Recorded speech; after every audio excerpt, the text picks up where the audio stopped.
So after we get our camcorder, a tripod, batteries, memory cards, and so forth, one of the next things that a lot of us buy is a zoom controller. It allows us to get a lot better control over the zoom on the camera than we get by grabbing on that zoom ring on the front and trying to twist it. Zoom controllers actually allow you to have a nice, smooth, steady zoom that you can actually use live during a shot, not just for recomposing between shots. Hey everyone, my name is Doug. I run a video production business in Orem, Utah. We do all sorts of live events. So we do concerts, sporting events, business conferences, those kinds of things. And in the 20 plus years that I've been doing this, there are a lot of different zoom controllers that I've used. Some that I like, some that I really don't like.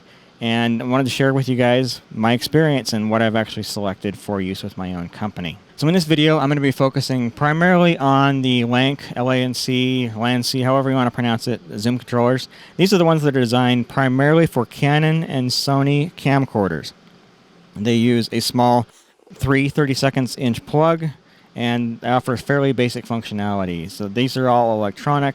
There's no motorized connection between your zoom controller and your lens like there are on some of the high-end professional units. Now on the table in front of me, I've got a few different examples of some of the ones that I've used in the past. And they tend to fall into two different categories. You've got the push button, where you actually use a button to do the zooming, and then you've got the rocker style, where you have a rocker that moves back and forth in order to zoom in or zoom out. And the models that I have here, Zoom Commander 2 from Sign Video, and then basically an identical one from Media Monkey, which I don't think they're around anymore, but it's called the Pro LANC. And then we have the RL100 from VeriZoom. This is kind of a generic one that you'll find all over eBay. They don't have a brand on them, but they're very, very common, very easy to get a hold of. This is an older Manfrotto. They don't sell this model anymore, but this is the Manfrotto 521 Pro. And another Manfrotto up here, another one that's also been discontinued. This is the 522. Manfrotto does still manufacture these, but I don't own their current model, so I can't demonstrate it here on the video. Now, in terms of the ones that I prefer, I'm just going to come right out and say it. I vastly prefer the ones that use the push button control, and I'll tell you why. The LANC protocol is pretty simplistic, and it only offers 7 speeds of zoom, 7 speeds zooming in, 7 speeds zooming out. Now what that means with these rocker style is that without tactile feedback to tell you when you're at one speed level versus another, it's really hard to know exactly how hard you have to push in order to achieve the zoom speed that you want. Not only that, like as you press a little bit harder, you don't really know when it's going to be going from one speed to the next. Now, unfortunately, the difference between those different zoom speeds can be pretty drastic. So moving from speed 1 to speed 2 is going to be very noticeable. The other problem you run into is if you happen to be right on the edge between two speeds, just the natural variation in your pressure from your finger can cause you to jump back and forth between those two speeds. What you end up with is an inconsistent zoom that's going faster and slower throughout the course of your shot. Now, for that reason, I have moved almost entirely away from the rocker style of zoom controller. They're just inconsistent, and it's hard to get what would be considered a good-looking, steady zoom out of one. The only reason that I keep any of these around any longer is that every once in a while, I'll hire a camera operator who insists on using this style because they're not familiar and not comfortable with the push button.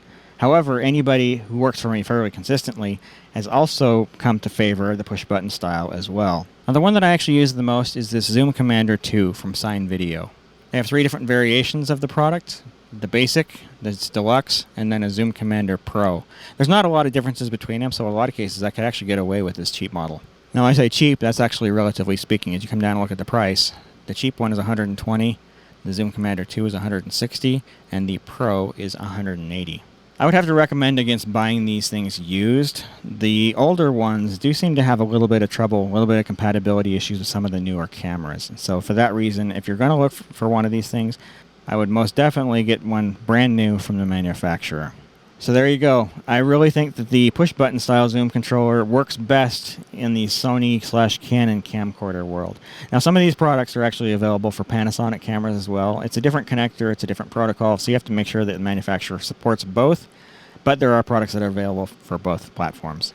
If you guys have any questions about this or anything else related to video production, be sure and leave those in the comment section down below. I'll do my best to try and answer as quickly as I can. If you happen to work for or run a video production business, be sure and check out my crewaccess.com website. It's there to really help you with every aspect of running your business, from scheduling events to hiring your crew, keeping track of your equipment and keeping track of your finances. It's kind of an all-in-one solution. And there are pricing plans that are available at every level from free all the way up to enterprise. So there you go. Thanks guys for watching and have a fantastic day.